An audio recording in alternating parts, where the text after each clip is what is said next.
Hello, everybody, and welcome to another story time. Ooh, there is some quite huge glare over here. What is that? The sun came out today. Well, I can't seem to stop that glare, and I'm not going to stop myself. Today we are having another story time, another tale, another wild diary entry of an experience that may or may not have happened to me. Let's see. What do you think? What do I think? Let's see what we think. All right, let's get into it. So, about 8 months ago, more or less, I was in New York City. I was vagabond, houselessly traveling around New York City as a houseless traveler. And as I was looking around New York, trying to find my spots, my gigs to play, and everything in between, I saw a poster for a folk festival at the Brooklyn Gothic Church. I thought this is the most interesting poster I've seen in a while, and something drew me into it. When you get those like spark moments, when you get those like small little tastes of joy, where everything kind of feels beautiful and wonderful and magically mystical. I was about to say masterful. Magical and mystical, all wrapped in one little pretty package. I thought, I need to capitalize on this. I need to go and check this out. So I waited about a week or so in the meantime, busking, walking around, doing open mics, and involving myself in the music world of New York City. Amazing.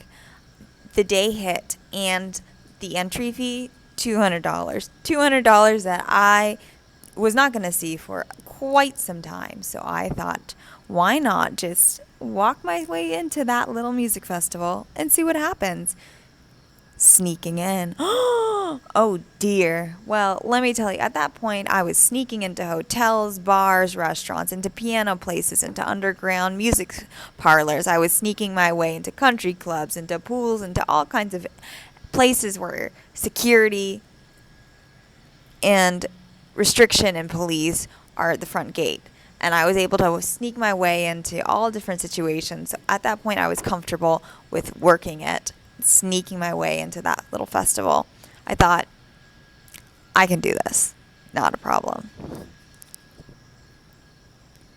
Not knowing that there was a front desk, a ticket booth, a security guard, and everything in between. But for some reason, I kid you not, as life would have it, the security guard was out of a break, and he was on lunch break. The front desk ticket booth takers were not sitting in their spots at that exact moment, and the one entry point receptionist who collects tickets was turning away and having a deep conversation with someone. I didn't even hesitate, and I walked straight through the entrance gate into the festival, and there I was.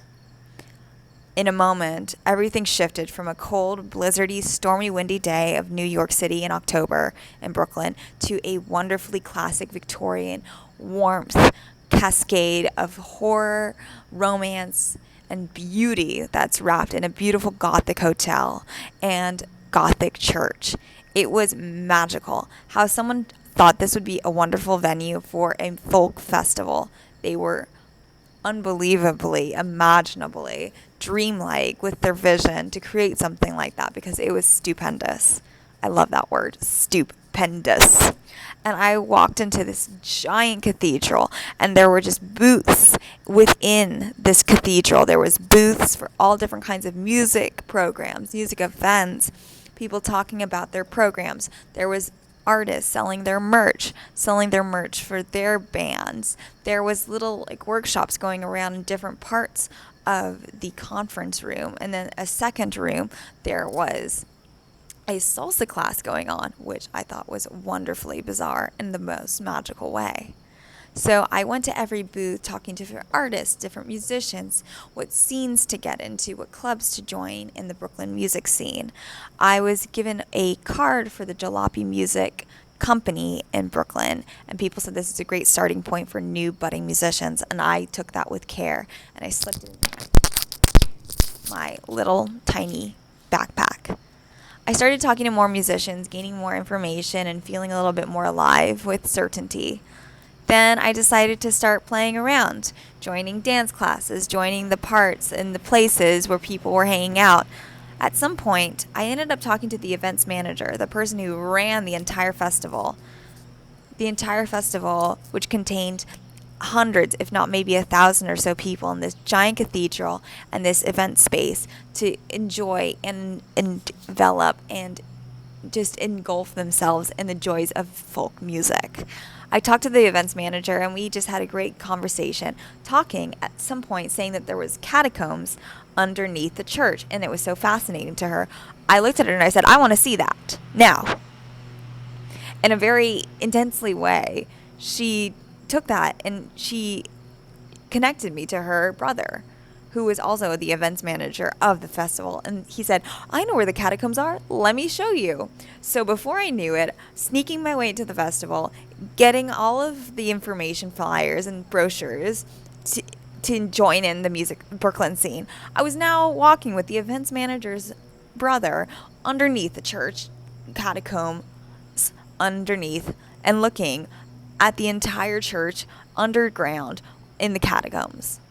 I was looking with all of terror and sheer shock, but keeping a straight face. I didn't say that right.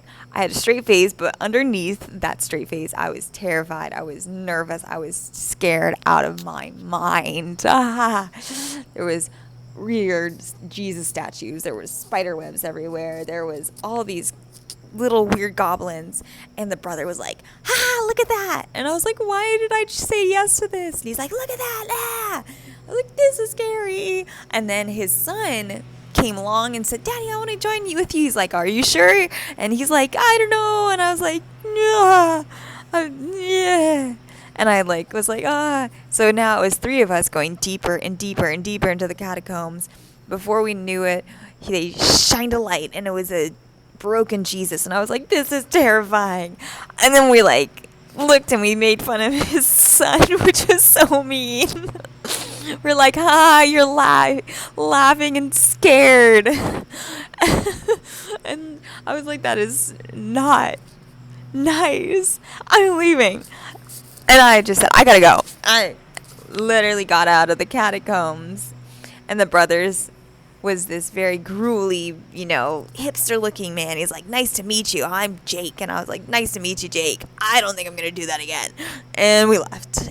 Then I went back to the festival. I started hanging out with more people, making more friends, dancing salsa, dancing bachata, dancing line step, going to the countryside of the festival where there was country singers.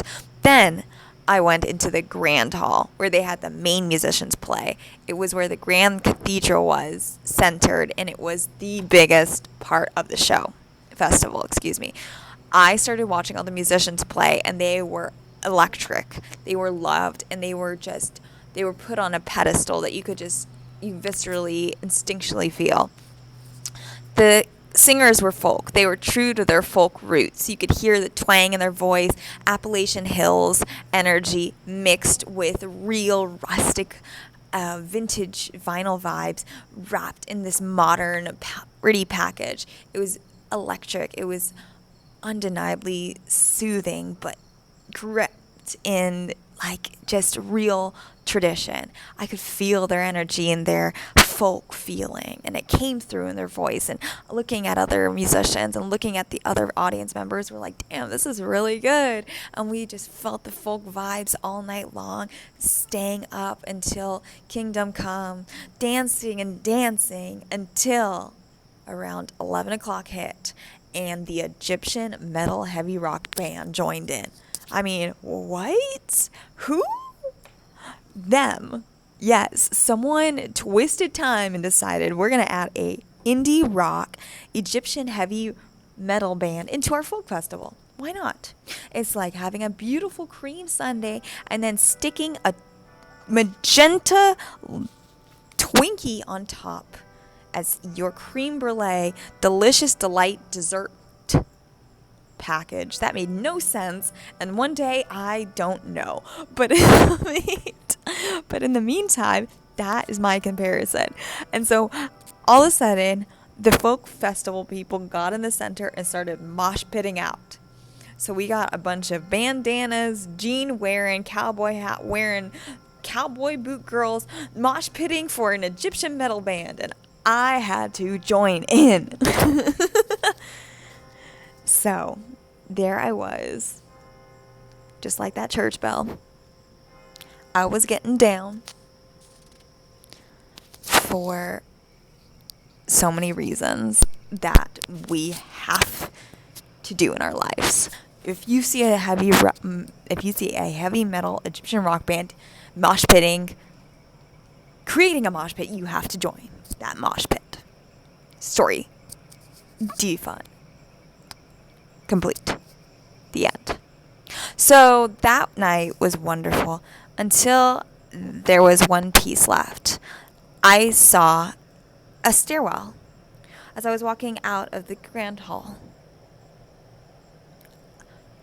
There was a security guard in front of that stairwell, and I thought, let me wait until the security guard has something else to do, and they just scurry on over to another part of the church because I want to go up that staircase.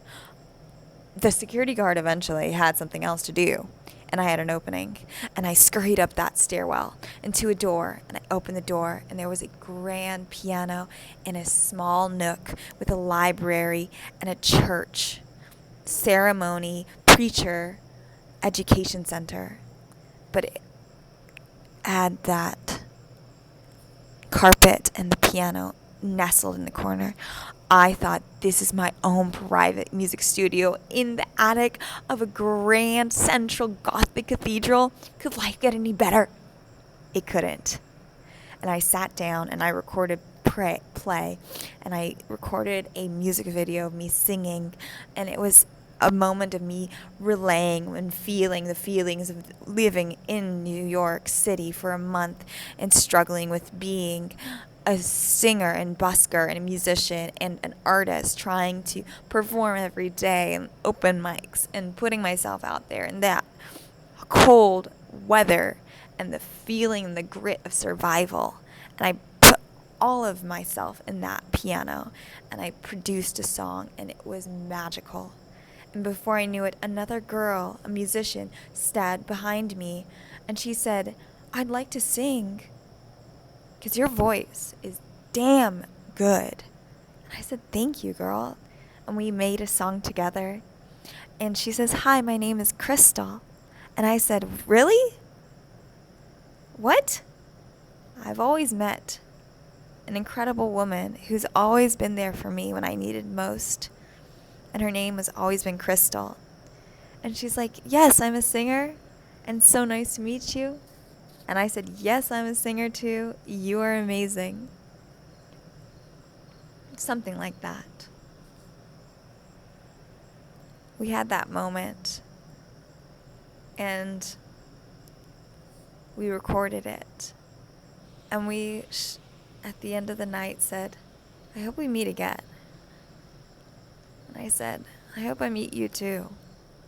She's like, "You have a pretty good voice." That was pretty freaking amazing. And I said, "You are freaking amazing." And that was freaking incredible. So that's my story. The end. So that is a quick version of me getting into a music festival at a Gothic cathedral, all the crazy happenings within it, and all the people that I met, and, well, more to come.